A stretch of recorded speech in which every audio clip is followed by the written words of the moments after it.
اعوذ باللہ من الشیطان الرجیم، بسم اللہ الرحمن الرحیم۔ خادموں سے حسن سلوک۔ حضرت ابو ہریرہ رضی اللہ بیان کرتے ہیں کہ حضرت رسول اللہ صلی اللہ علیہ وسلم نے فرمایا،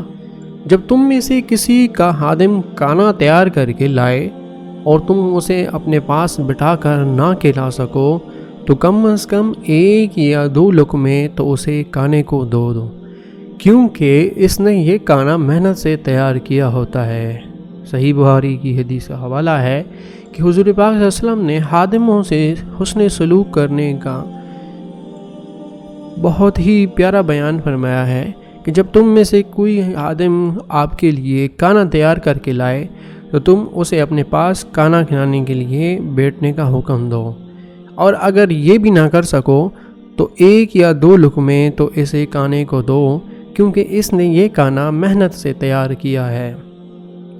یقیناً آپ بھی اپنے خادموں اور اپنے نوکروں سے اچھی حسن سلوک کا مظاہرہ کریں گے، جس طرح حضور پاک صلی اللہ علیہ وسلم نے حدیث میں بیان کیا ہے۔